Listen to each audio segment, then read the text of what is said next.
नमस्कार। GS academy के इस यूट्यूब प्लेटफॉर्म पे आप सभी का स्वागत है। जैसा कि आप जानते हैं कि बीपीएससी पीटी के परीक्षा के मद्देनजर हमने प्रीवियस ईयर क्वेश्चंस डिस्कशन का एक सीरीज स्टार्ट किया है, जिसमें हम लोग साइंस के क्वेश्चन डिस्कस कर रहे हैं। तो इसी श्रृंखला को आगे बढ़ाते हुए चलिए आज हम फिर से साइंस के कुछ क्वेश्चंस को डिस्कस करते हैं जो बीपीएससी के पीटी के एग्जाम में पहले पूछे गए हैं। तो आज सबसे पहले हम अपना क्वेश्चन स्टार्ट करते हैं। हम अपना प्रश्न ये 62वीं बीपीएससी, जब से बीपीएससी ने ई ऑप्शन देना शुरू किया है, तो 62वीं बीपीएससी से संबंधित प्रश्न है। आज का पहला प्रश्न है कि वनस्पति तेल से वनस्पति घी बनाने में प्रयुक्त होने वाली गैस कौन सी है। जो प्रश्न है आपका वो वनस्पति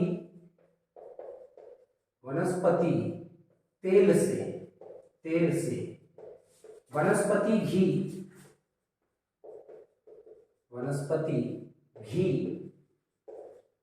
बनाने में प्रयुक्त होने वाली गैस। वनस्पति तेल से वनस्पति घी बनाने में प्रयुक्त होने वाली गैस कौन सी है, कौन सी गैस इसमें प्रयुक्त होती है।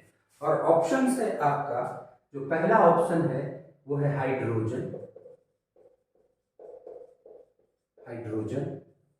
दूसरा ऑप्शन है बी ऑक्सीजन।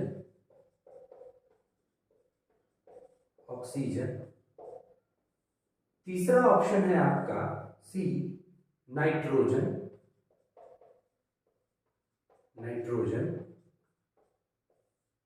चौथा ऑप्शन है डी ऑप्शन कार्बन डाइऑक्साइड।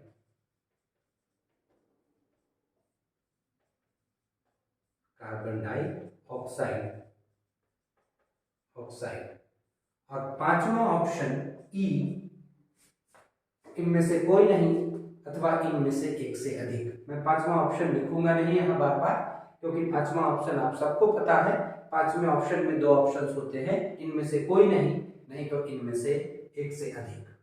अब आप सभी को पता होगा कि हम घरों में भी वनस्पति तेल से वनस्पति घी बनाते हैं। जैसे हमारे घर में भी हमारी मम्मी या हमारी दादी या हमारी नानी दूध के ऊपर से छाली जमा करते रहती है और उससे घी बना लेती है। तो उस प्रोसेस में आप देखिएगा वो करती क्या है कि उस को घी बनाने के लिए वो कढ़ाई में पानी डाल करके फिर उसको लंबे समय तक गर्म करती है, तो वो घी में परिवर्तित हो जाता है। ठीक है, तो इसका सही आंसर होगा आपका हाइड्रोजन, क्योंकि उस प्रक्रिया में वनस्पति तेल में ऐड क्या होता है, क्या उसके साथ जुड़ता है, हाइड्रोजन गैस, और वो वनस्पति घी में परिवर्तित हो जाता है। तो इस सारे ऑप्शंस में ऑक्सीजन तो होगा नहीं, नाइट्रोजन होगा नहीं, कार्बन डाइऑक्साइड होगा नहीं, तो आपका आंसर होगा हाइड्रोजन। अब इस प्रश्न में आपको क्वेश्चन ऐसे भी पूछा जा सकता है कि ये वनस्पति तेल से जब वनस्पति घी बनाते हैं तो उसमें हाइड्रोजन का सोर्स क्या है, कहां से हाइड्रोजन उसमें ऐड करके हम लोग वो बनाते हैं। तो उस हाइड्रोजन का सोर्स है आपका H2O, क्योंकि हम उस H2O यानी कि जल, वाटर, पानी, हम जब तेल से वनस्पति घी बनाते हैं तो उसमें बार बार हम वाटर ऐड करते हैं, पानी मिलाते हैं उसमें और तब गर्म करते हैं। तो वो वाटर हाइड्रोजन और ऑक्सीजन में टूटता है, ऑक्सीजन इवॉल्व हो जाता है और वो हाइड्रोजन हमारे वनस्पति तेल को वनस्पति घी में परिवर्तित कर देता है।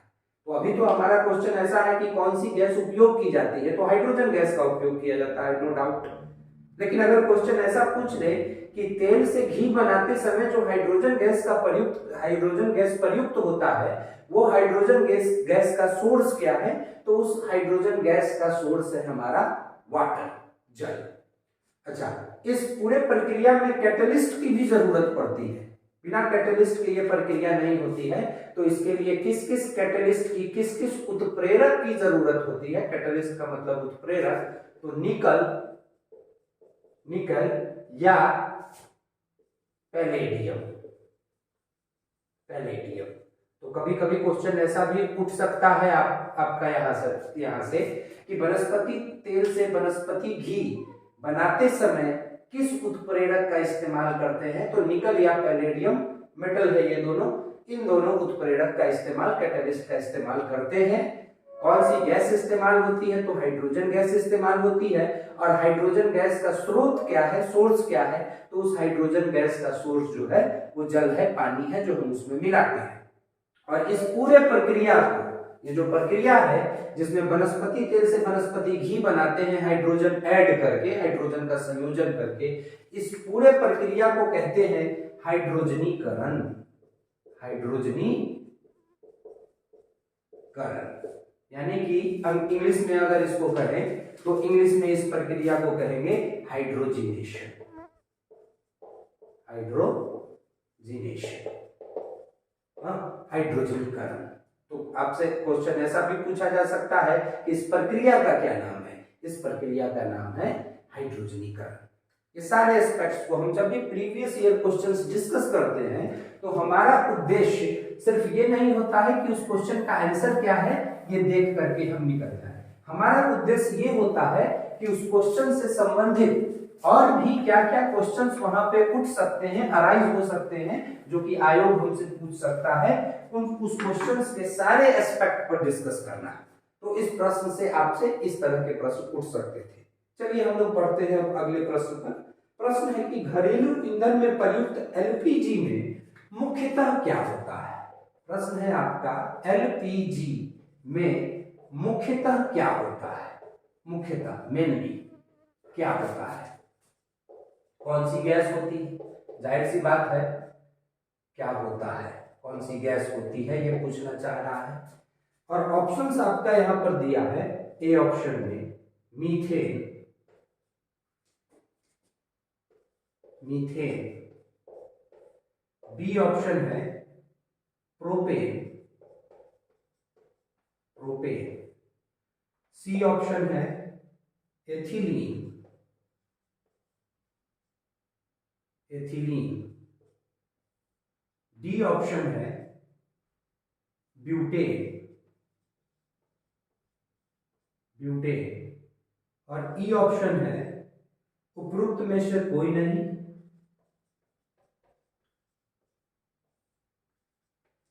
उपरोक्त में से कोई नहीं, नहीं, या उपरोक्त में से एक से अधिक, उपरोक्त में से एक से अधिक।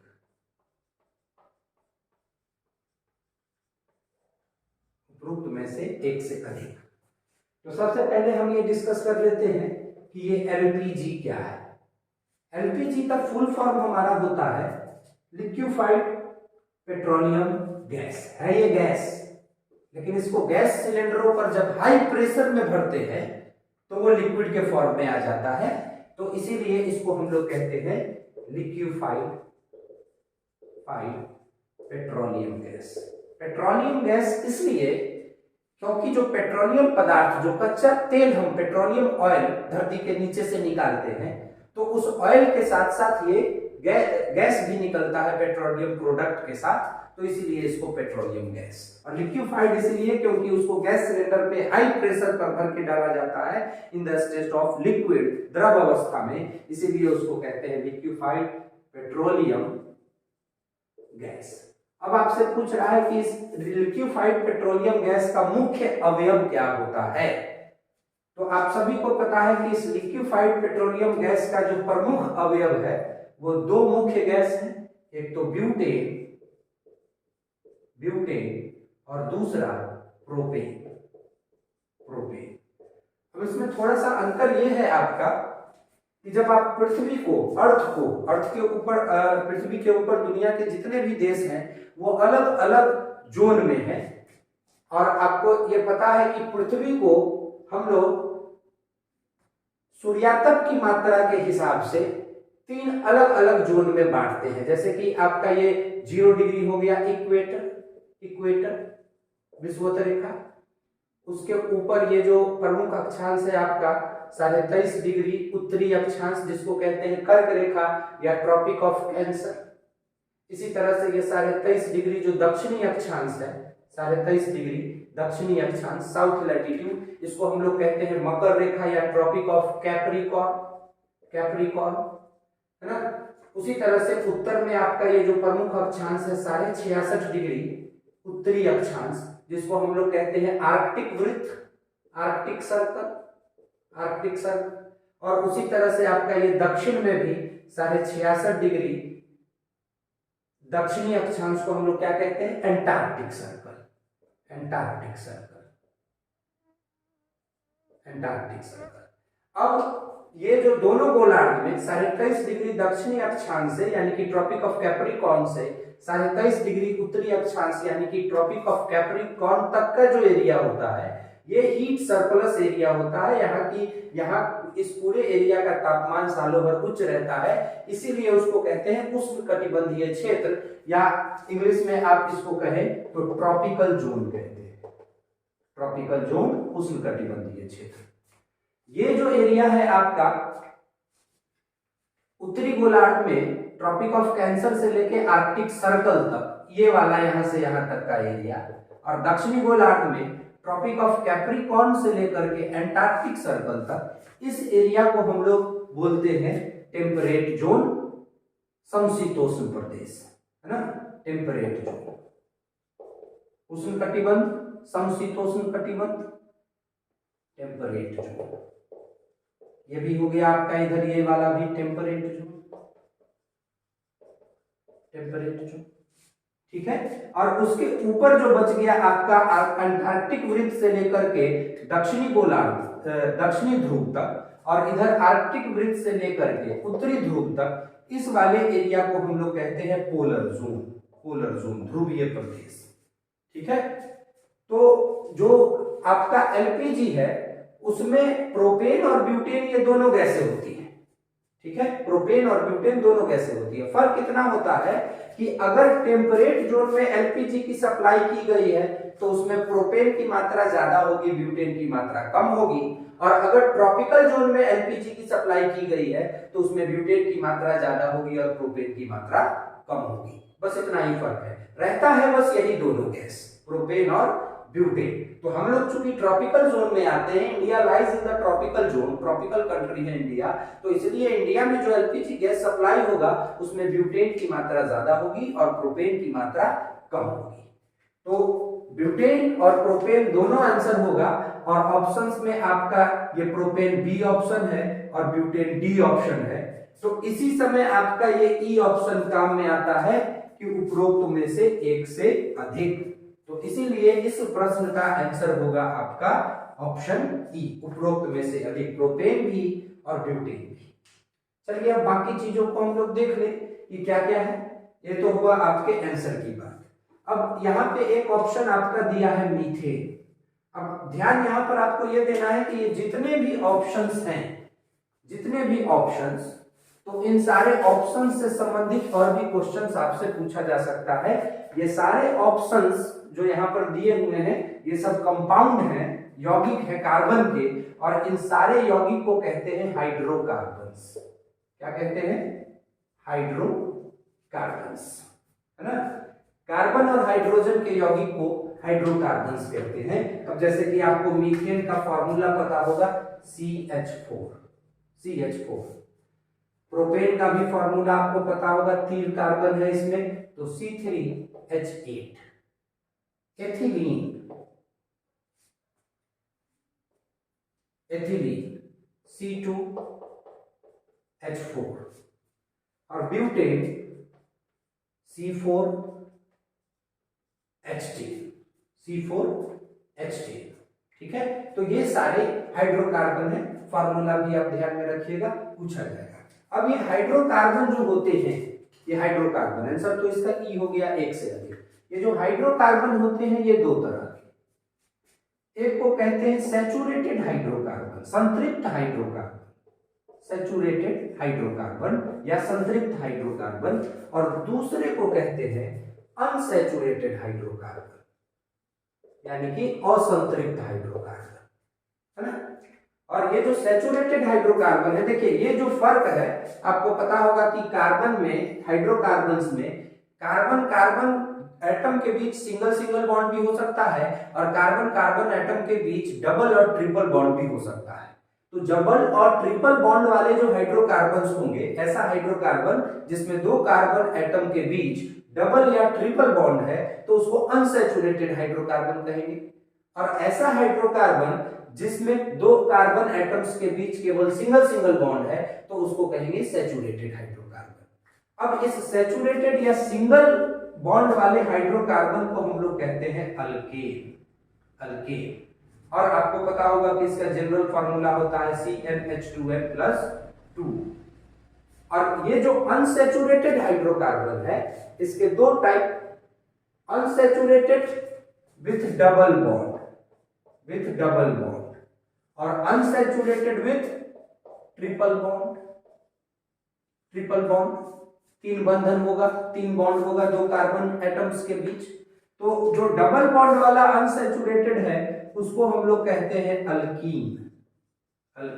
ध्यान रखिएगा, आपको बस पीछे के तीन शब्द पर ध्यान रखने हैं, ANE, तो यहां ENE, अल्कीन। और ट्रिपल बॉन्ड वाले हाइड्रोकार्बन को हम लोग कहते हैं अल्काइन, YNE। लास्ट का जो तीन वर्ड है वो YNE। और इस अल्कीन का जो जनरल फॉर्मूला होता है वो होता है CnH2n। और इस अल्काइन का जो फॉर्मूला होगा, जनरल फॉर्मूला, CnH2n-2। तो इस जनरल फॉर्मूले से भी आपको क्वेश्चंस पूछा जा सकता है। अब इस ऑप्शंस को देखने के बाद आप आराम से कह सकते हैं कि ये मीथेन जो है अल्केन है, सैचुरेटेड हाइड्रोकार्बन है। प्रोपेन है वो अल्केन है, सैचुरेटेड हाइड्रोकार्बन है। एथिलीन C2H4 है, यानी कि ये किस जनरल फॉर्मूले पे बैठ रहा है, CnH2n पे। इसका मतलब है ये एल्कीन है, unsaturated hydrocarbon with double bond है। और ये जो ब्यूटेन है ये भी क्या है, अल्केन है, C4H10। अब मीथेन से संबंधित एक आपको क्वेश्चन ऐसा भी पूछा जा सकता है कि इस मीथेन को हम लोग मार्स गैस भी कहते हैं। मार्स गैस इसलिए क्योंकि ये दलदली इलाकों में नेचुरली, प्राकृतिक रूप से इस मीथेन गैस का उत्सर्जन होता है। तो मार्स का मतलब मार्स एरिया, मार्सी एरिया का मतलब दलदली एरिया। तो दलदली एरिया में इस गैस का नेचुरली प्रोडक्शन होता है, इसीलिए उसको मार्स गैस कहते हैं। आपसे क्वेश्चन ऐसा भी पूछा जा सकता है कि सबसे सिंपलेस्ट, सबसे सरल हाइड्रोकार्बन, सबसे सिंपल हाइड्रोकार्बन वो कौन सा है? तो हाइड्रोकार्बन में, अल्केन में सबसे पहला मेंबर जो है वो मीथेन ही है। तो ये सबसे सरल हाइड्रोकार्बन है मीथेन। मीथेन से संबंधित आपसे क्वेश्चन ऐसा भी पूछा जा सकता है कि अभी हम लोग ये जो क्वेश्चन था, ये क्वेश्चन था कि एलपीजी में मुख्यतः क्या होता है। तो ये लिक्विफाइड पेट्रोलियम गैस की बात हो रही है। अगर आपसे क्वेश्चन ऐसा पूछ ले कि नेचुरल गैस, प्राकृतिक गैस में मुख्यतः क्या होता है, तो किसी भी प्राकृतिक गैस में मुख्यतः उसका 80 to 90% जो है वो आपका मीथेन ही होता है। प्राकृतिक गैस का प्रमुख अवयव क्या है? मीथेन है, नेचुरल गैस का। नेचुरल गैस या गोबर गैस का जो मुख्य अवयव है वो आपका मीथेन है। ठीक है, तो इतनी जानकारी आपको इस क्वेश्चन से निकल के सामने आई। चलिए अब हम लोग बढ़ते हैं नेक्स्ट क्वेश्चन की ओर।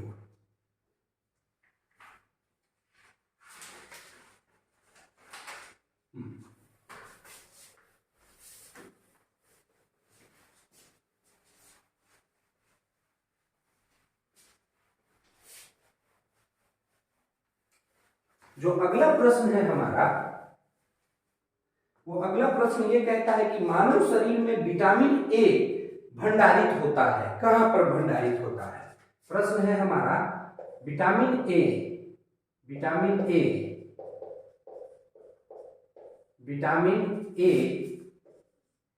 का भंडारण मानव शरीर में कहां होता है? स्टोरेज का भंडारण कहां होता है?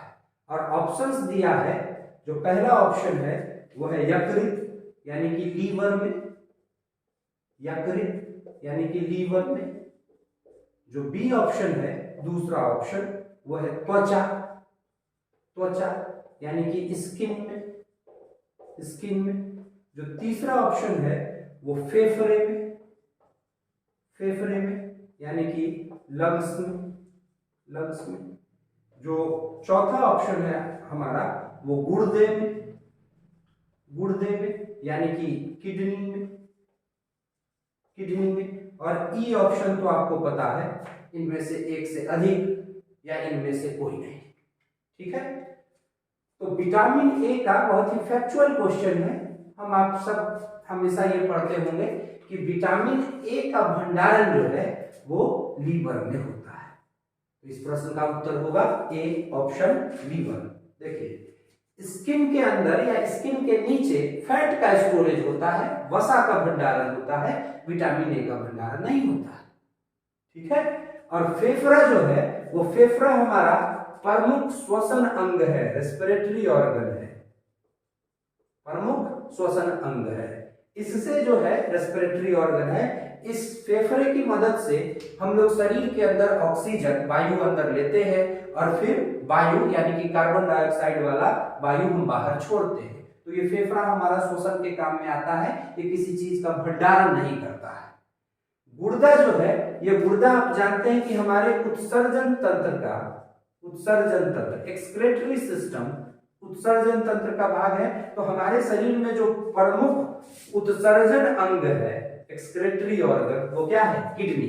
और ये किडनी किस तरह के एक्सक्रेटरी प्रोडक्ट को बाहर करता है?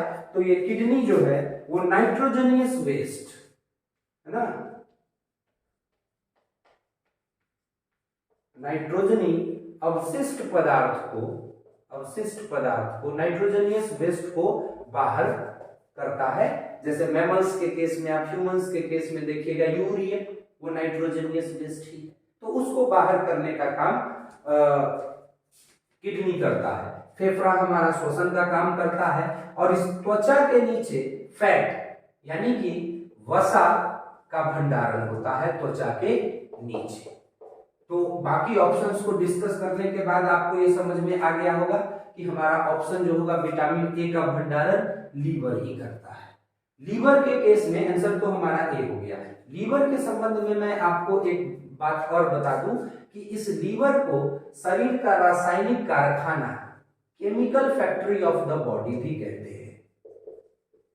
केमिकल फैक्ट्री ऑफ बॉडी इस लीवर को कहते हैं, क्योंकि इस लीवर का फंक्शन हमारे बॉडी में बहुत सारा है। जैसे एक फंक्शन तो आपने देखा कि ये लीवर हमारे बॉडी के अंदर फैट का स्टोरेज करता है, फैट का, विटामिन ए का स्टोरेज करता है।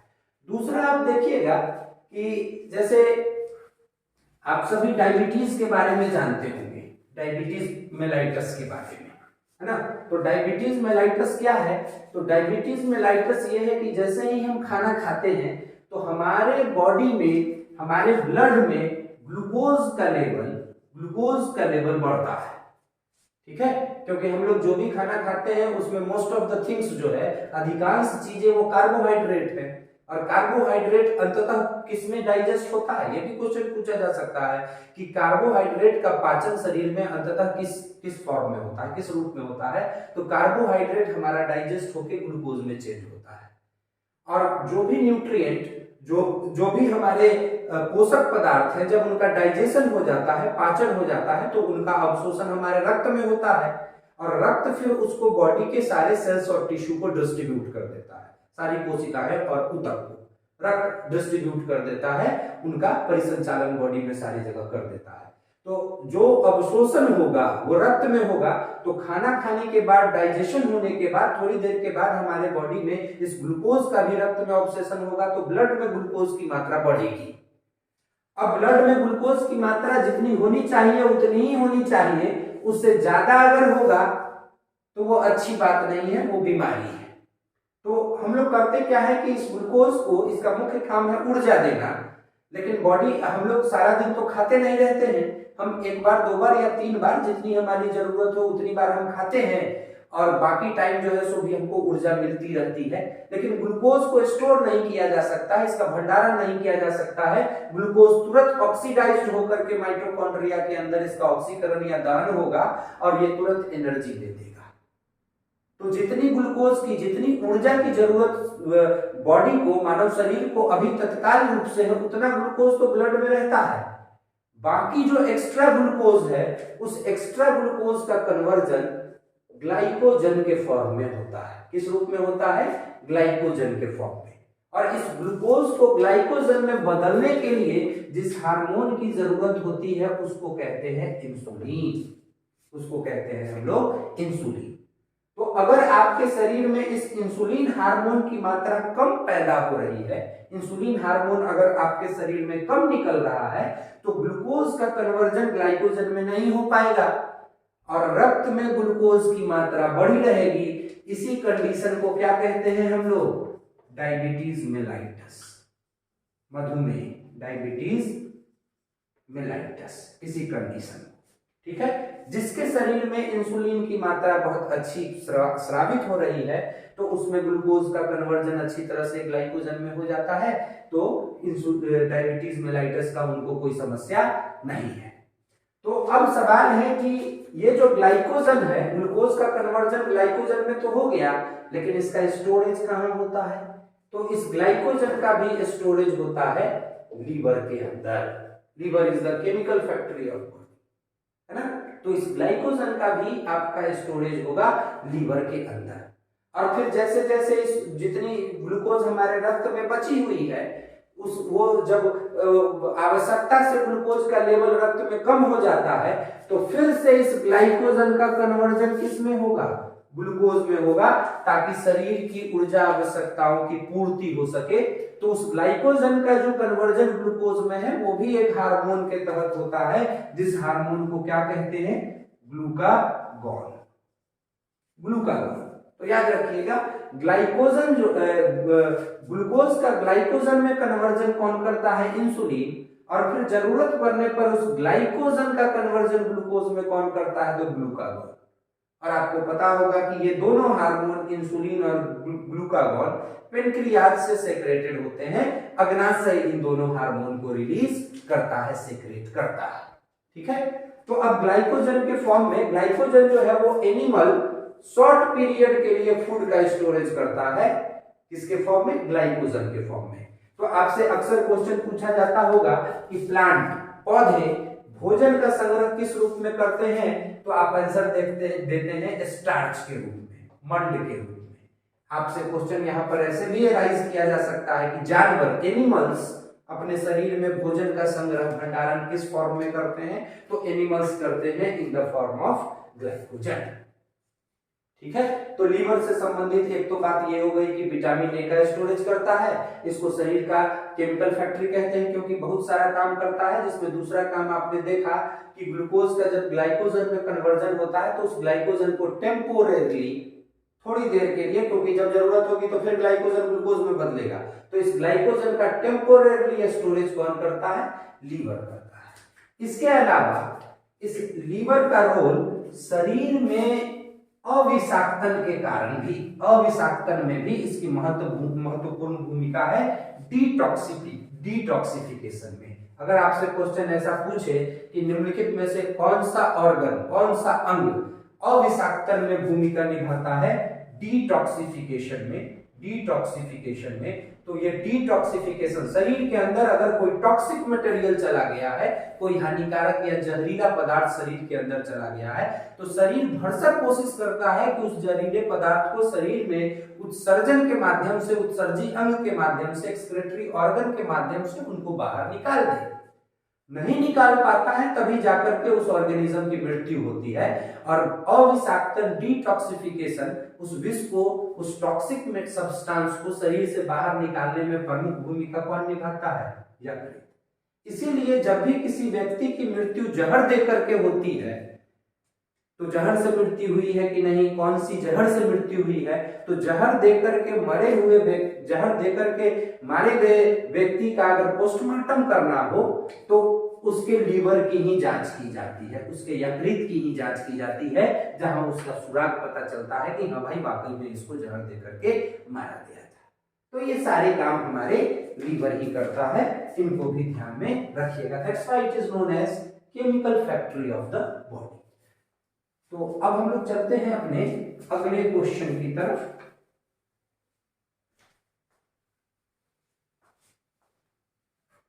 नेक्स्ट क्वेश्चन की तरफ। और अगला क्वेश्चन है हमारा कि निम्नलिखित में से कौन सा विटामिन प्रतिस्कंदक विषों के लिए, कौन सा विटामिन, क्वेश्चन को समझिएगा कि निम्नलिखित में से कौन सा विटामिन, ये पूछ रहा है कि विटामिन कौन सा है, हाँ?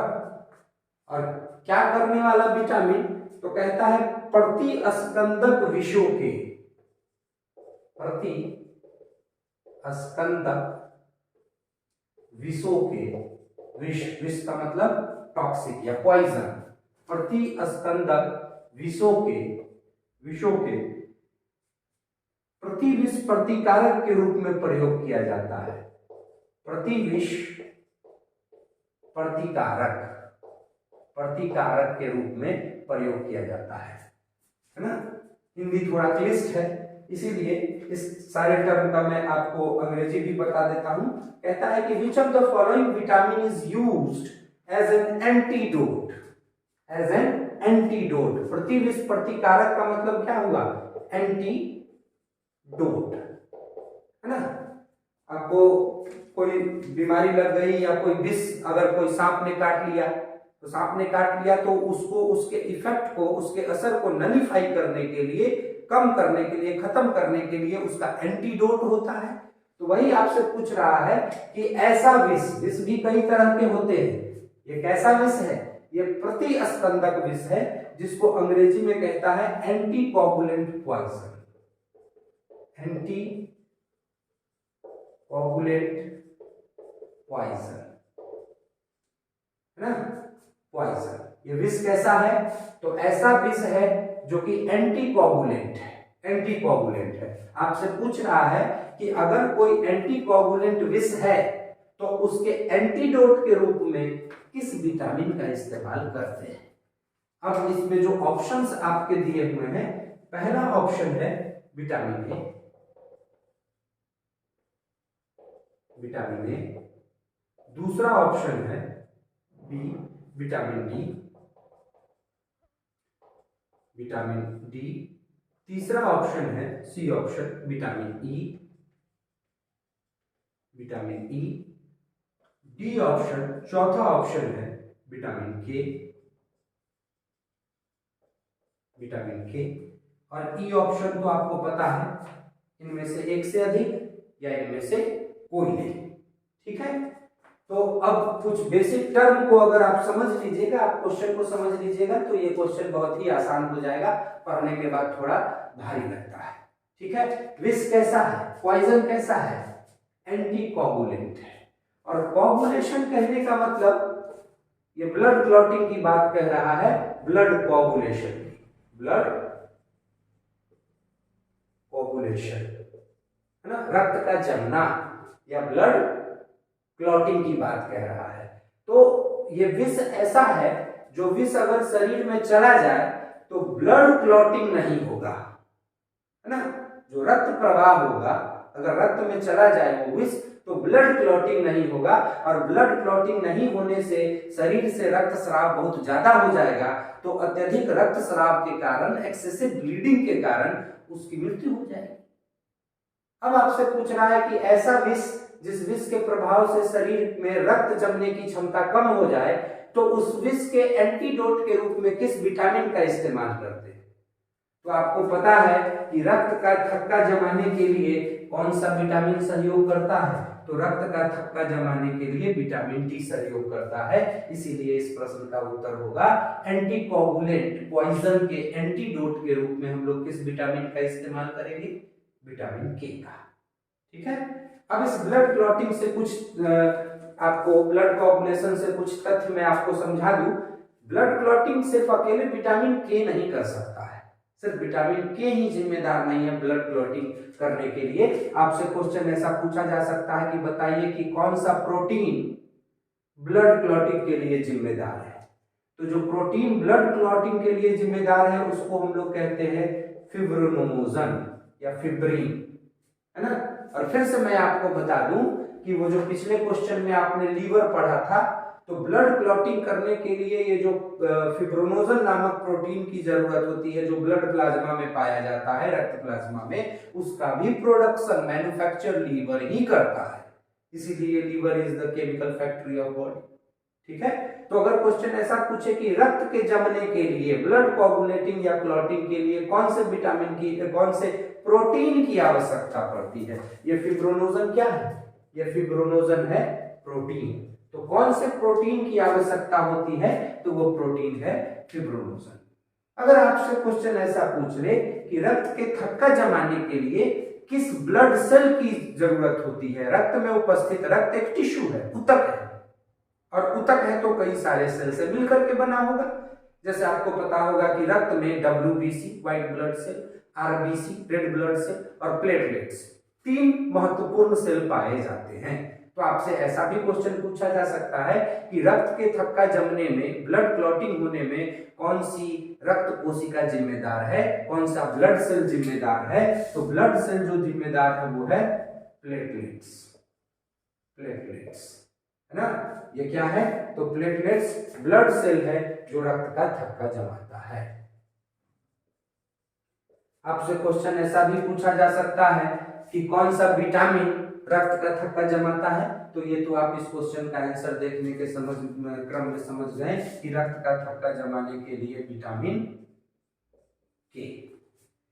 इसके अलावा, इन सब के अलावा, इन तीनों के अलावा एक चीज और है जो अगर नहीं रहे तो रक्त का थक्का नहीं जमेगा, और तीसरा चीज है वो calcium ion, Ca2+, calcium ion. तो इस कैल्शियम आयन की भी जरूरत होती है, तब जाकर के हमारा ब्लड का थक्का, इन चारों चीजों की जरूरत होगी तब जाके हमारा रक्त का थक्का जमेगा, ब्लड क्लॉटिंग होगा और ब्लीडिंग रुकेगी, अदरवाइज नहीं होगा। तो आप क्वेश्चंस पर ध्यान दीजिएगा कि क्या पूछ रहा है। अगर विटामिन पूछेगा तो विटामिन के, ब्लड क्लॉटिंग के लिए। अगर आपसे मिनरल पूछेगा, खनिज पूछेगा, तो खनिज कैल्शियम आयन। अगर आपसे रक्त कोशिका पूछेगा तो रक्त कोशिका प्लेटलेट्स। अगर आपसे ब्लड प्लाज्मा में पाए जाने वाला प्रोटीन पूछेगा तो वो प्रोटीन फिब्रोनोजन। ठीक है, रक्त के केस में एक चीज और ध्यान में रखिएगा कि रक्त जब तक रक्त ब्लड वेसल्स में है, रक्त वाहिनियों में है, आर्टरी और वेन जिसको कहते हैं, तब तक उसको जमना नहीं है। अगर वो जम जाएगा तो हमारा सर्कुलेटरी सिस्टम रुक जाएगा। बॉडी के अंदर जो अलग अलग पदार्थों का परिवहन और परिसंचरण एक जगह से दूसरी जगह तक हो रहा है, वो परिसंचरण हमारा ब्लड ही, रक्त ही करता है। तो रक्त अगर ब्लड वेसल के अंदर जम गया तो परिसंचरण रुक जाएगा और इस स्थिति में जो ऑर्गेनिज्म है वो मर जाएगा। तो जब तक ब्लड वेसल के अंदर ब्लड है तब तक उसको जमना नहीं है। हाँ, ब्लड वेसल से जैसे ही ब्लड बाहर आया तो वो जम जाता है, तो जमने के लिए ये चीजें जिम्मेदार।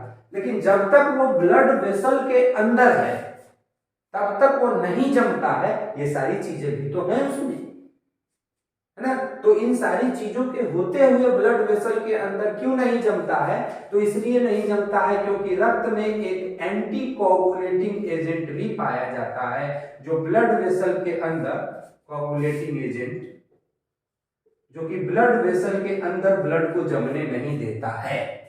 और उस एंटी कोगुलेटिंग एजेंट का नाम क्या है, तो उस एंटी कोगुलेटिंग एजेंट को कहते हैं हिपैरिन।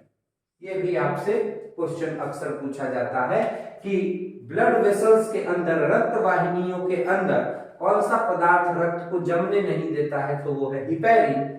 और रक्त वाहिनियों से बाहर आने पे कौन कौन सा पदार्थ रक्त को जमने में मदद करता है, तो वह है फिब्रोनोजन, प्लेटलेट्स, विटामिन के और कैल्शियम आयन। तो इस तरह से इस प्रश्न का आपका उत्तर हुआ एंटीकोगुलेटिंग पॉइजन के एंटीडोट के रूप में कौन सा विटामिन का इस्तेमाल करते हैं, तो उसके रूप में हम लोग इस्तेमाल करते हैं विटामिन के का, क्योंकि रक्त का थक्का वही विटामिन के जमाता है। आइए बाकी ऑप्शंस पे भी थोड़ा सा डिस्कशन कर ले। इस विटामिन ए को रेटिनॉल बोलते हैं, रेटिनॉल, है ना। और इस विटामिन ए अथवा रेटिनॉल की कमी के कारण दो बहुत प्रमुख बीमारी होती है। एक तो रतौंधी, नाइट ब्लाइंडनेस, रतौंधी, और दूसरी जो बीमारी है उसको कहते हैं ज़ेरोफ्थैल्मिया, ज़ेरोफ्थैल्मिया। तो ये दोनों बीमारी और इस विटामिन ए का नाम भी याद रखिएगा। ये जो विटामिन डी है हमारा, इस विटामिन डी को हम लोग कैल्सीफेरोल कहते हैं, कैल्सीफेरोल, है ना। और इस विटामिन डी के कमी के कारण भी दो महत्वपूर्ण बीमारी है, एक तो बहुत कॉमन है रिकेट्स, सूखा रोग, और दूसरा ऑस्टियोमलेशिया, ऑस्टियोमलेशिया हड्डी की बीमारी है ये दोनों, ऑस्टियोमलेशिया। तो ये दोनों बीमारी भी याद रखिएगा। ये जो विटामिन ई है अपना, इस विटामिन ई को टेकोफेरोल भी कहते हैं, टेकोफेरोल भी कहते हैं। साथ ही ये विटामिन ई जो है इसको ब्यूटी विटामिन भी कहते हैं। पिछले वीडियो में हमने इस बात का डिस्कस किया था कि जितने भी कॉस्मेटिक प्रोडक्ट्स हैं वो सब विटामिन ई से भरपूर होता है। कारण यही है कि विटामिन ई को ब्यूटी विटामिन भी कहा जाता है। और इस विटामिन ई की कमी से परेशानी क्या होती है, तो इस विटामिन ई की कमी से नपुंसकता, इनफर्टिलिटी होती है। ठीक है। अब इस विटामिन के की अगर आप बात करें तो इस विटामिन के को हम लोग फाइलोक्यूनिन भी कहते हैं, विटामिन के को फाइलोक्यूनिन भी कहते हैं, है ना। और ये विटामिन के करता क्या है, तो ये ब्लड क्लॉटिंग करता है, ब्लड क्लॉटिंग करने में सहायता करता है, मदद करता है। तो ये सारे डिफरेंट फैक्ट्स भी इस क्वेश्चन से संबंधित आप याद रखिएगा। चलिए अब हम लोग अपने नेक्स्ट क्वेश्चन की तरफ आगे बढ़ते हैं। ओके,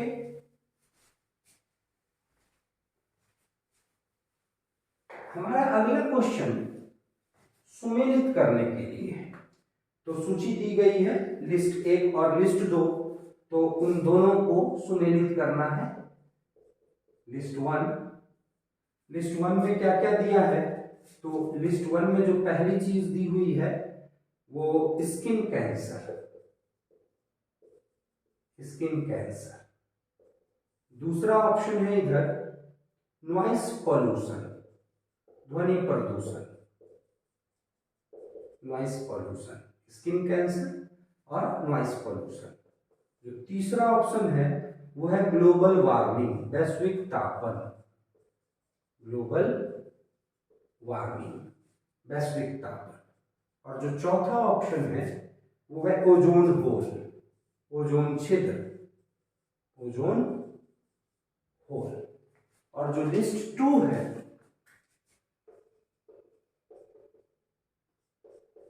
उस लिस्ट 2 में जो फर्स्ट ऑप्शन है ए, वो है क्लोरोफ्लोरोकार्बन, क्लोरोफ्लोरोकार्बन, शॉर्ट में इसी को हम लोग CFC कहते हैं, क्लोरोफ्लोरोकार्बन। बी ऑप्शन है अल्ट्रावायलेट यूवी रेज, पराबैंगनी किरणें, अल्ट्रावायलेट रेज, पराबैंगनी किरणें। और सी ऑप्शन है डेसिबल, और डी ऑप्शन है कार्बन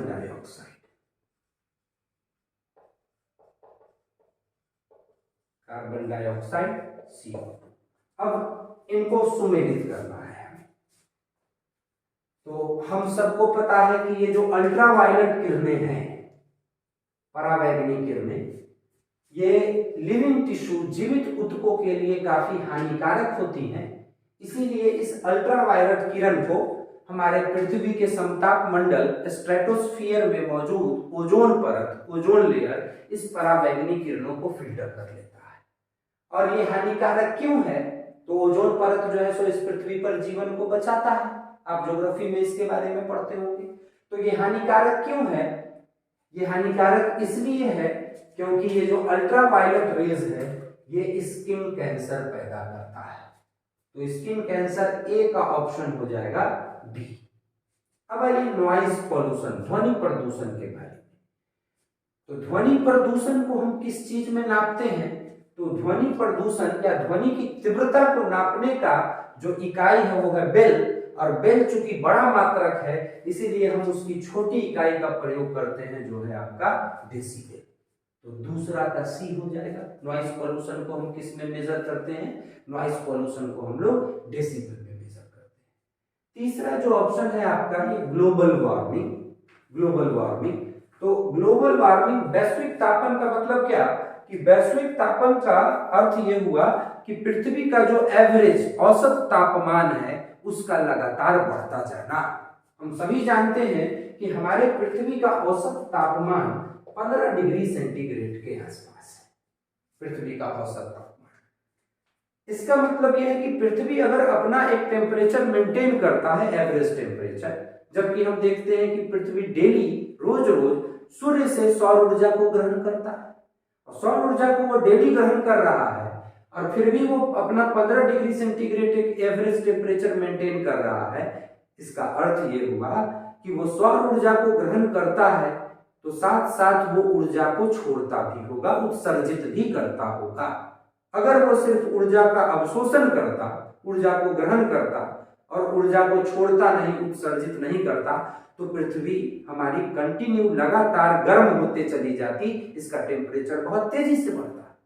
तो इसका मतलब है कि हमारी पृथ्वी सौर ऊर्जा को ग्रहण भी करता है और जो इस पृथ्वी के ऊपर जीवन को चलाने के लिए काफी है उतनी ऊर्जा का इस्तेमाल यहाँ पे होता है। बाकी जो एक्स्ट्रा बची ऊर्जा है उस एक्स्ट्रा बची ऊर्जा को पृथ्वी उत्सर्जित भी कर देता है। तो जिस सौर ऊर्जा को ये पृथ्वी ग्रहण करता है उसको हम लोग कहते हैं सोलर रेडिएशन। आने वाली जो सौर ऊर्जा है हम लोग उसको क्या कहते हैं? सोलर रेडिएशन, सौर विकिरण। और जो पृथ्वी उत्सर्जित करता है उसको हम लोग कहते हैं पार्थिव विकिरण या इंग्लिश में टेरेस्ट्रियल रेडिएशन। टेरेस्ट्रियल रेडिएशन, पार्थिव विकिरण। अब ये जो ग्लोबल वार्मिंग हो रही है, वैश्विक तापन हो रहा है कि अर्थ का एवरेज टेम्परेचर बढ़ रहा है, इसका अर्थ ये हुआ कि पृथ्वी जो है जितनी सौर ऊर्जा ले रहा है और जितनी उसको पार्थिव विकिरण के रूप में छोड़ना चाहिए था उतना वो छोड़ नहीं पा रहा है। और ऐसा इस वजह से हो रहा है क्योंकि एक घटना आपने नाम सुना होगा, ग्रीन हाउस इफेक्ट बोलते हैं उसको, हरित गृह प्रभाव, ग्रीन हाउस इफेक्ट। इस ग्रीन हाउस इफेक्ट में ये होता है कि कुछ ग्रीन हाउस गैसें हैं, ये जो ग्रीन हाउस इफेक्ट है उस इफेक्ट को जो पैदा करता है, उस इफेक्ट को जो प्रोड्यूस करता है, जो गैस हमारे वायुमंडल में मौजूद है उन गैस को कहते हैं ग्रीन हाउस गैस। ये ग्रीन हाउस गैस करते क्या है? तो ये इस सोलर रेडिएशन को तो पृथ्वी पर आने देते हैं, कोई दिक्कत नहीं है, लेकिन इस टेरेस्ट्रियल रेडिएशन को पृथ्वी जब छोड़ता है तो ये इसको रोक लेते हैं, इसको ट्रैप कर देते हैं, इसको पृथ्वी के एटमॉस्फेयर से, वातावरण से बाहर निकलने नहीं देते। तो पृथ्वी सोलर रेडिएशन ले तो रही है लेकिन जितनी टेरेस्ट्रियल रेडिएशन उसको रिलीज करना था, छोड़ना था, उत्सर्जित करना था, वो उतनी रेडिएशन उत्सर्जित नहीं कर पा रही है, जिसके कारण पृथ्वी का एवरेज तापमान, टेम्परेचर लगातार बढ़ता जाता है। इस घटना को कहते हैं ग्रीन हाउस इफेक्ट, हरित गृह प्रभाव। और इस हरित गृह प्रभाव का, ग्रीन हाउस इफेक्ट का अल्टीमेट जो कंसिक्वेंसेस है, परिणाम है, अंततः जो इसका परिणाम है वो क्या है? ग्लोबल वार्मिंग, वैश्विक तापन। और हमारे वायुमंडल में बहुत सारे गैस हैं जो इस ग्रीन हाउस इफेक्ट को के लिए जिम्मेदार हैं, जिसमें सबसे प्रमुख है हमारा कार्बन डाइऑक्साइड CO2। इसके अलावा हमारा मीथेन CH4 है ना, इसके अलावा हमारा ओजोन O3, ये भी इस तरह का। हमारा वाटर वेपर जो H2O है, वाटर वेपर, ये very good green house gas है, ये क्वेश्चन अक्सर पूछा जाता है ना। लेकिन इस पूरे ग्रीन हाउस इफेक्ट में, ग्रीन हाउस प्रभाव में और ग्लोबल वार्मिंग में सबसे ज्यादा योगदान किस गैस का है? तो इसमें सबसे ज्यादा योगदान जो है वो कार्बन डाइऑक्साइड का है। इसीलिए इस ग्लोबल वार्मिंग वाले टॉपिक को आप मिला लीजिए किसके साथ? कार्बन डाइऑक्साइड के साथ। और लास्ट जो बच गया आपका ओजोन छिद्र, तो वो लास्ट तो अपने आप आंसर हो जाएगा आपका ए। वैसे थोड़ा सा इसको भी डिस्कस कर लेते हैं। अभी हम लोगों ने देखा कि ये जो ओजोन लेयर है, ओजोन लेयर, ओजोन लेयर। ये वायुमंडल के किस परत में है? तो ये वायुमंडल के समताप मंडल में है, स्ट्रेटोस्फियर में। स्ट्रेटोस्फियर में मौजूद है ना। और ये ओजोन करता क्या है? तो ये सूर्य से आने वाली पराबैंगनी किरणों को रोक करके पृथ्वी पर जो जीवन है उसको स्किन कैंसर होने से बचाता है। ठीक है। अब ओजोन होल कहने का मतलब है कि उस ओजोन गैस का जो कंसंट्रेशन है, वहां जो उसका घनत्व है, जो उसकी मोटाई है, वो मोटाई कंटिन्यू घटती जा रही है। और उसके घटने के पीछे बहुत सारी, वैसे तो है कई सारी गैसें जिम्मेदार, लेकिन जो उसमें से सबसे प्रमुख गैस है वो है क्लोरोफ्लोरोकार्बन, जिसका इस्तेमाल हम लोग फ्रिज में, एसी में, एयर कंडीशनर्स में, एरोसॉल्स में, जो स्प्रे करने वाला आपका सेंट वगैरह, परफ्यूम वगैरह होता है, उन सब में इस क्लोरोफ्लोरोकार्बन का इस्तेमाल किया जाता है। और ये क्लोरोफ्लोरोकार्बन ऊपर जाकर के हमारे ओजोन परत को डिप्लीट करता है, उनका संचरण करता है। तो ओजोन छिद्र, ओजोन होल किसका परिणाम है? क्लोरोफ्लोरोकार्बन का परिणाम। तो इस तरह से आपने इस क्वेश्चन को सबको मिला लिया। अब हम लोग चढ़ते हैं अपने अगले प्रश्न की।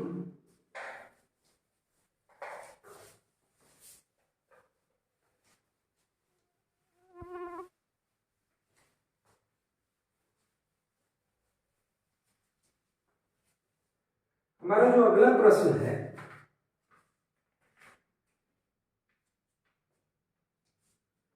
गॉड पार्टिकल क्या है?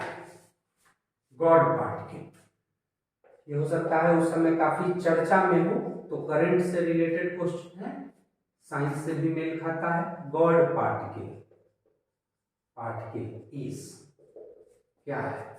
तो जो पहला ऑप्शन यहां पर दिया जा रहा है वो है न्यूट्रिनो।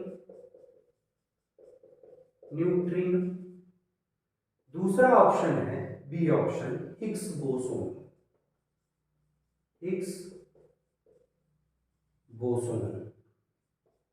तीसरा जो ऑप्शन है हमारा वो है मेसॉन। चौथा ऑप्शन है पॉजिट्रॉन। पॉजिट्रॉन। और पांचवा ऑप्शन तो आपको पता ही है, इनमें से एक से अधिक अथवा इनमें से कोई नहीं। ठीक है। तो पांचवा ऑप्शन मैं बार बार नहीं लिखूंगा।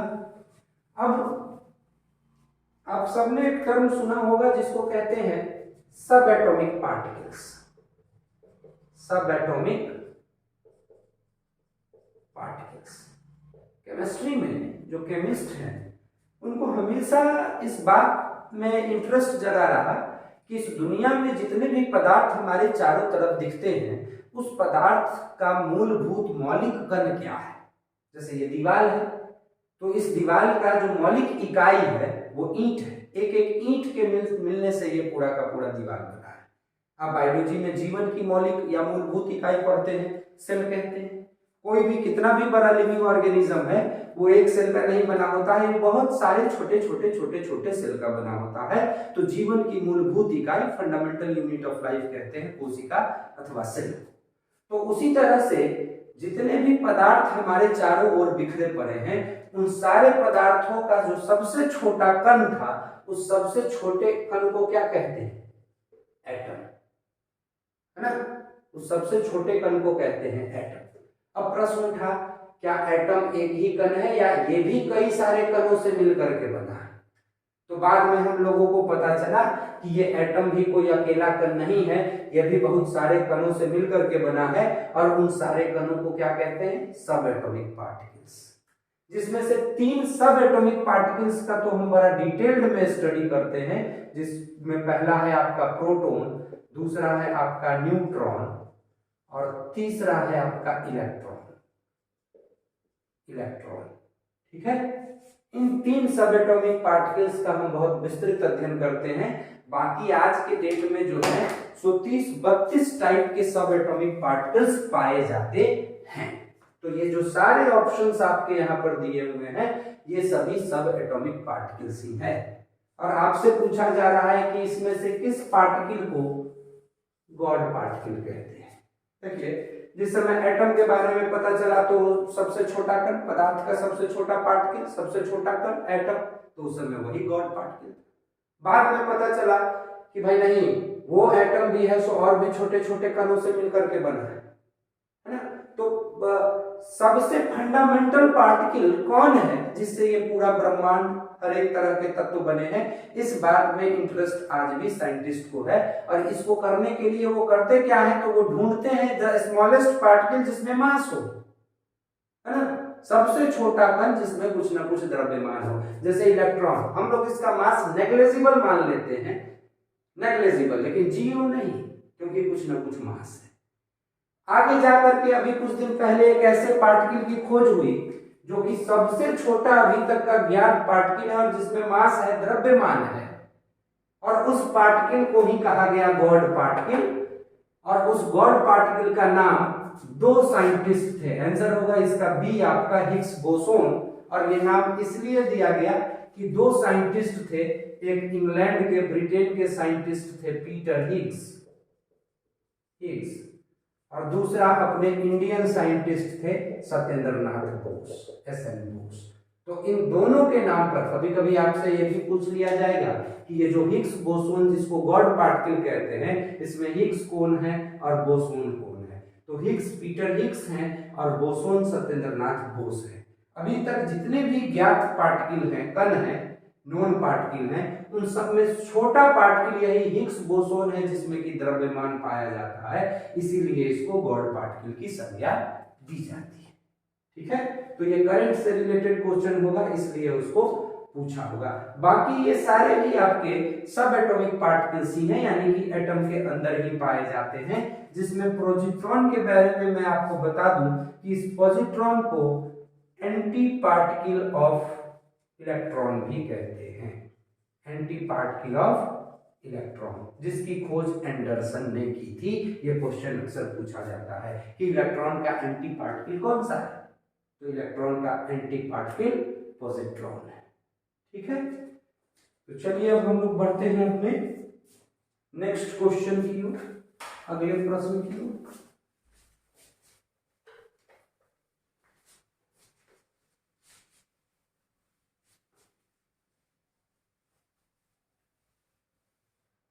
हमारा अगला प्रश्न है कि रक्त कैंसर और ब्लड कैंसर को क्या कहते हैं, ल्यूकेमिया। रक्त कैंसर प्रश्न है हमारा, ब्लड कैंसर, और ब्रैकेट में लिखा है ल्यूकेमिया, तो याद रखिएगा ब्लड कैंसर को क्या कहते हैं, ल्यूकेमिया। कभी कभी डायरेक्ट भी पूछ लेगा कि रक्त के कैंसर के लिए एक टर्म क्या इस्तेमाल किया जाता है, ल्यूकेमिया। आगे कहता है कि इस ल्यूकेमिया की रोकथाम में प्रयोग किए जाने वाला रेडियो समस्थानिक कौन सा है, कौन सा रेडियो आइसोटोप इस ब्लड कैंसर के रोकथाम के लिए, कौन सा रेडियो समस्थानिक या रेडियो आइसोटोप का इस्तेमाल किया जाता है, किस रेडियो आइसोटोप का। और यहाँ पे आपको ऑप्शंस दिए गए हैं, आयोडीन 131, आयोडीन 131, दूसरा आपको ऑप्शन दिया गया है सोडियम 24, सोडियम 24, तीसरा ऑप्शन है फास्फोरस 32, फास्फोरस 32, चौथा ऑप्शन है कोबाल्ट 60, कोबाल्ट 60, और पांचवा ऑप्शन तो आपको पता है कि इनमें से एक से अधिक अथवा इनमें से कोई नहीं। तो ब्लड कैंसर यानी कि ल्यूकेमिया में जो समस्थानिक है वो कोबाल्ट 60 का इस्तेमाल करते हैं। इस आयोडीन का इस्तेमाल थायराइड कैंसर में करते हैं, थायराइड कैंसर के इस्तेमाल में इस आयोडीन के इस समस्थानिक का इस्तेमाल करते हैं उसके उपचार में, थायराइड कैंसर के उपचार में। और ब्लड कैंसर यानी कि ल्यूकेमिया के उपचार में कोबाल्ट 60 आइसोटोप का इस्तेमाल करते हैं। अब आइए थोड़ा हम लोग इस, आंसर तो हो गया आपका कोबाल्ट 60, आइए थोड़ा हम लोग इस आइसोटोप के बारे में जान लें कि आइसोटोप किसको कहते हैं। तो एक ही तत्व प्रकृति में इस रूप में पाया जाता है कि जिसका एटॉमिक नंबर तो सेम होता है, दो ऐसे एटम जिसका सेम एटॉमिक नंबर हो, परमाणु संख्या परमाणु क्रमांक समान हो, लेकिन परमाणु द्रव्यमान मास नंबर अलग अलग हो, तो उसको क्या कहते हैं? आइसोटोप। तो आइसोटोप किसको कहते हैं? तो टू एटम्स, टू और मोर एटम्स, टू और मोर एटम्स, एक या एक से ज्यादा atoms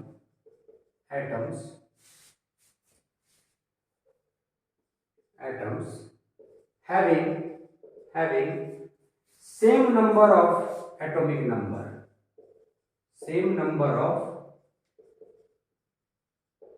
atomic, having same atomic number, ऐसा ही लिख लीजिए, having same atomic number but different mass number,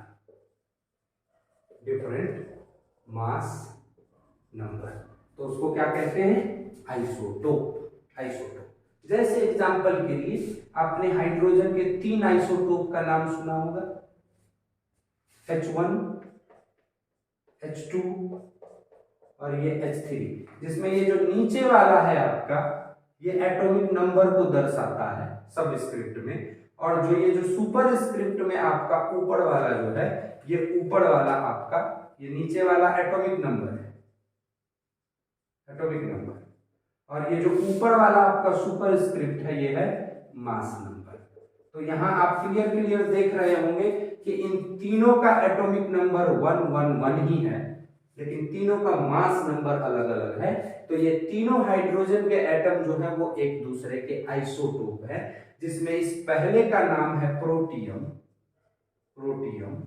दूसरे का नाम है ड्यूटेरियम,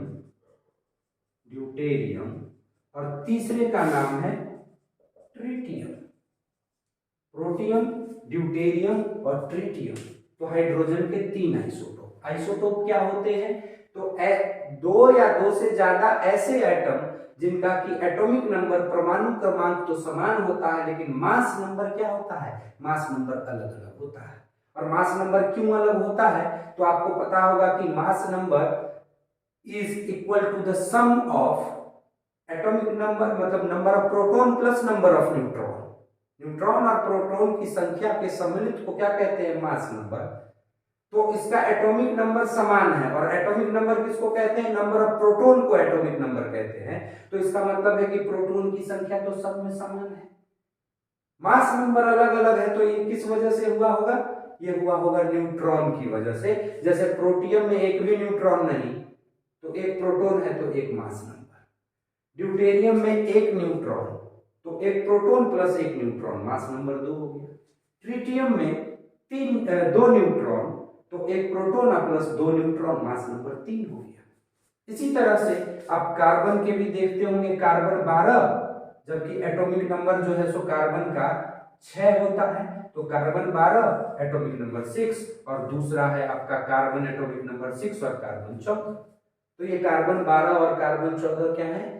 ये आइसोटोप्स हैं, समस्थानिक है, हिंदी में कहते हैं समस्थानिक, है ना। तो कार्बन 12 कार्बन 14, जैसे हाइड्रोजन के 3 आइसोटोप, ठीक है। बहुत सारे तत्वों के आइसोटोप रेडियो एक्टिव होते हैं। रेडियो एक्टिव होने का मतलब कि उनका न्यूक्लियस धीरे धीरे उनके न्यूक्लियस टूटते हैं, उनका क्षय होता है और उनसे रेडियो एक्टिव रेडिएशन निकलता है। तो कैंसर के इलाज में उसी रेडियो एक्टिव रेडिएशन का इस्तेमाल करते हैं। ये सारे जो आइसोटोप हैं ये रेडियो एक्टिव ही हैं, जिसमें आयोडीन का इस्तेमाल थायराइड कैंसर के उपचार में करते हैं, और इस कोबाल्ट 60 का इस्तेमाल ब्लड कैंसर या ल्यूकेमिया के इस्तेमाल में करते हैं, ठीक है। तो इस तरह से हमारा आंसर हुआ कोबाल्ट 60। आइए हम लोग दूसरे प्रश्न की ओर चलें।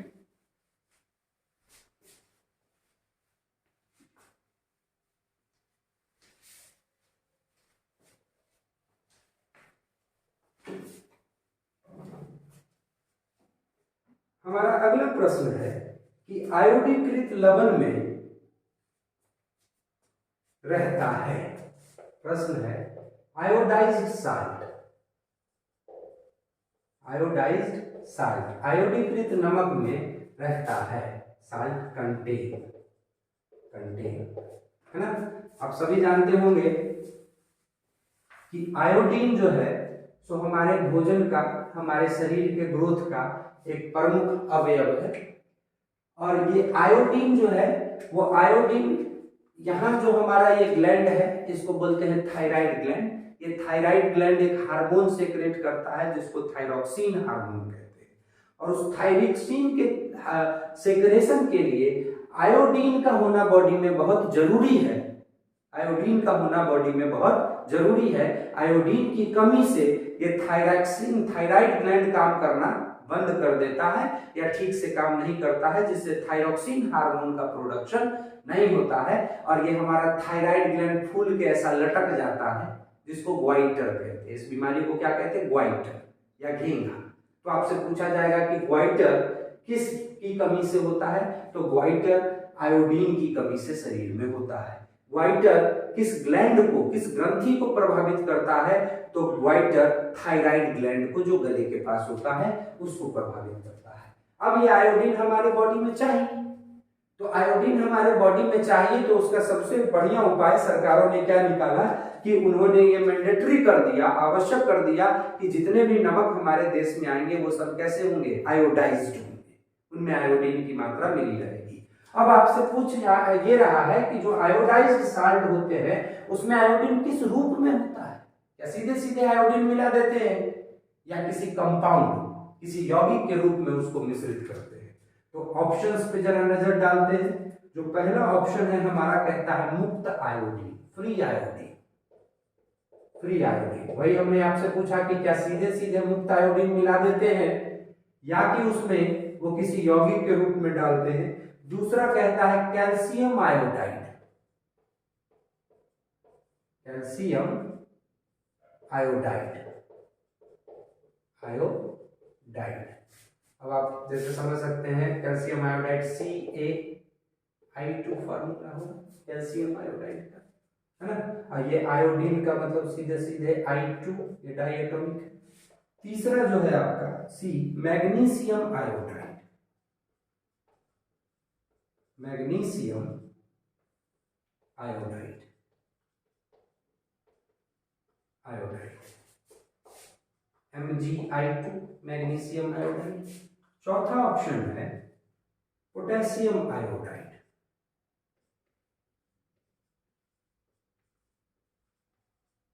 Potassium iodide Ki। और पांचवा ऑप्शन तो आपको पता ही होगा, इनमें से एक से अधिक या इनमें से कोई नहीं। तो देखिए जब भी हम लोग आयोडीन मिक्स करते हैं तो आयोडीन जो है वो फ्री, तो हम लोग मुक्त रूप से आयोडीन को साल्ट में नहीं मिलाते, कभी नहीं मिलाते। और जो साल्ट हम इस्तेमाल करते हैं कॉमन साल्ट, ये भी क्वेश्चन पूछता है कि जो हमारा साधारण नमक कॉमन साल्ट है वो कॉमन साल्ट कौन सा? क्योंकि साल्ट की पूरी फैमिली होती है, बहुत तरह के साल्ट हो सकते हैं। सोडियम साल्ट भी होता है, कैल्शियम साल्ट भी होता है, मैग्नीशियम साल्ट, पोटेशियम साल्ट, पूरी की पूरी फैमिली है साल्ट की। तो ये हमारा कॉमन साल्ट कौन सा साल्ट है? तो कॉमन साल्ट हमारा सोडियम क्लोराइड होता है या टेबल साल्ट हमारा सोडियम क्लोराइड होता है, जो खाने में इस्तेमाल करते हैं NaCl, है ना। तो इस NaCl को आयोडाइज्ड बनाने के लिए इसमें आयोडीन को पोटेशियम आयोडाइड के रूप में मिलाते हैं, Ki के रूप में, मुक्त आयोडीन को नहीं मिलाते। तो इसीलिए इस प्रश्न का आपका आंसर हो जाएगा सीधा सीधा D, पोटेशियम आयोडाइड। अब आयोडीन की कमी से क्या होता है? घेघा होता है, ग्वाइटर होता है और थायरॉक्सिन हार्मोन, थायराइड ग्लैंड, इन सारे तथ्यों को भी आप यहाँ पर याद रखें। चलिए तो हम लोग बढ़ते हैं अपने नेक्स्ट क्वेश्चन की तरफ, और ये आज के सेशन का आखिरी क्वेश्चन भी होगा। तो देखिए क्वेश्चन हमारा, प्रश्न क्या कहता है? हमारा प्रश्न ये कहता है कि निम्नलिखित में से किसकी मात्रा अम्ल वर्षा में सबसे अधिक होती है? अम्ल वर्षा, एसिड रेन, एसिड रेन। इस एसिड रेन में किसकी मात्रा सबसे ज्यादा, किस एसिड की मात्रा सबसे ज्यादा होती है? ऑप्शंस पे अगर हम लोग विचार करें तो जो पहला ऑप्शन है हमारा वो है HCl, हाइड्रोक्लोरिक एसिड। दूसरा ऑप्शन है हमारा HNO3 नाइट्रिक एसिड, है ना, HNO3। तीसरा सी ऑप्शन है हमारा H2SO4 सल्फ्यूरिक एसिड। चौथा जो डी ऑप्शन है हमारा वो है H2CO3, इसको बोलते हैं कार्बोनिक एसिड H2CO3। और ई ऑप्शन तो आपको पता है कि इनमें से कोई नहीं अथवा इनमें से एक से अधिक। तो क्वेश्चन का नेचर ऐसा है कि एसिड रेन में कौन सा सर्वाधिक होता है, तो सर्वाधिक तो कोई एक ही होगा, तो ई ऑप्शन तो होगा नहीं, एक ऑप्शन आपका ऐसे छट गया। अब थोड़ा हम लोग एसिड रेन की बात कर लें कि एसिड रेन होता क्या, ठीक है, और क्यों होता है। तो आप सभी ने पढ़ा होगा कि जो नॉन मेटल के ऑक्साइड होते हैं, oxides of non metal, oxides of non metal, वो किस नेचर के होते हैं, तो oxides of non metal acidic nature के होते हैं। जबकि मेटल के ऑक्साइड किस नेचर के होते हैं, मेटल के ऑक्साइड हमेशा बेसिक नेचर के होते हैं। अब जैसे कुछ एग्जांपल्स आप देखिए नॉन मेटल्स के oxide, carbon is a non metal, और इस कार्बन का ऑक्साइड क्या होगा, CO2, कार्बन ऑक्साइड डाइऑक्साइड है, एसिडिक नेचर का। दूसरा आप देखिएगा नॉन मेटल का ऑक्साइड नाइट्रोजन है, और इस नाइट्रोजन का ऑक्साइड क्या होगा, Na2NO3 वगैरह वगैरह। उसी तरह से तीसरा जो नॉन मेटल है वो सल्फर है, और इस सल्फर का ऑक्साइड क्या होगा, SO2SO3 वगैरह। ये सारे का नेचर होता है हमारा एसिडिक।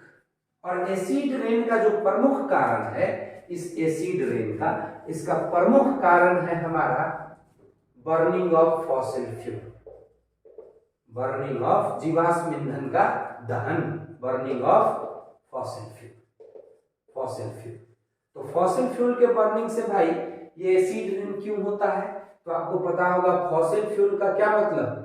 इस फॉसिल फ्यूल का मतलब तीन बहुत प्रमुख फॉसिल फ्यूल का आपने सुना होगा नाम, कोल, कोयला, पेट्रोलियम, पेट्रोलियम और नेचुरल गैस, नेचुरल गैस। ये तीनों फॉसिल फ्यूल के बहुत प्रोमिनेंट एग्जाम्पल हैं। और आज के डेट में जो हमारा इकोनॉमिक डेवलपमेंट है या हम अपनी ऊर्जा जरूरतों का लगभग 70% इन्हीं फॉसिल फ्यूल जीवाश्म ईंधनों से प्राप्त करते हैं।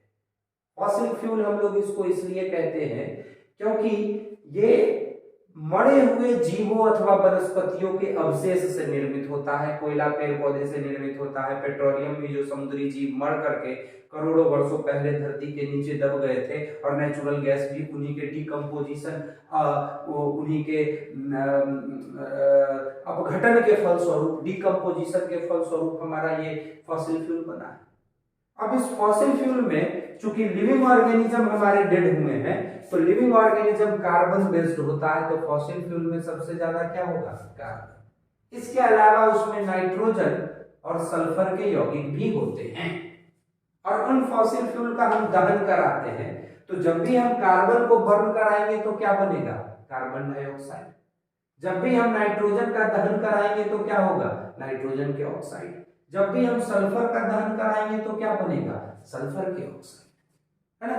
और ये तीनों का नेचर एसिडिक है, और एसिडिक नेचर होने के कारण ये क्या करेगा, तो ये हमारे एटमॉस्फेयर में जाके एटमॉस्फेयर में मौजूद वाटर वेपर यानी कि मॉइस्चर के साथ रिएक्ट करेगा, और रिएक्ट करने के बाद ये CO2 बनाएगा H2CO3, और ये क्या है, ये है कार्बोनिक एसिड, यानी कि एसिड बना रहा है, ठीक है।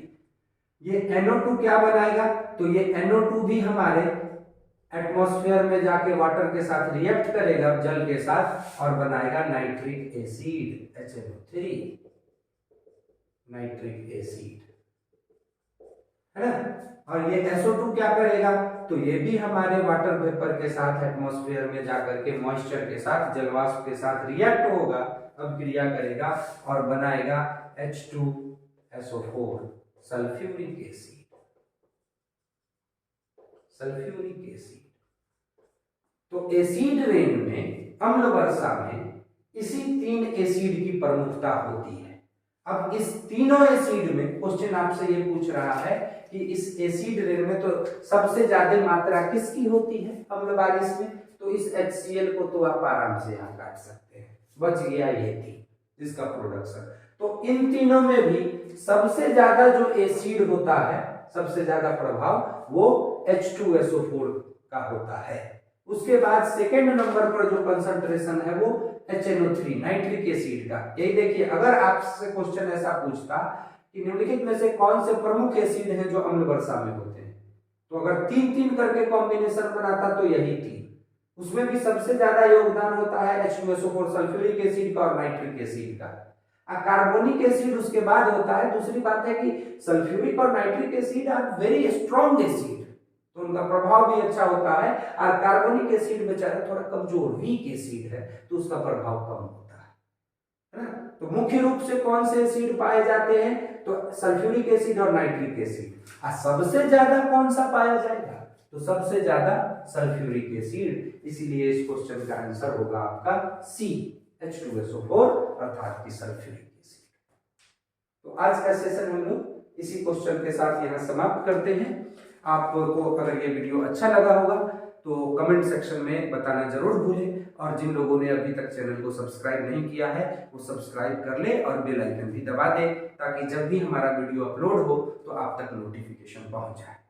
मिलते हैं हम लोग कुछ नए क्वेश्चंस के साथ साइंस के अगले सेशन में। Thank you.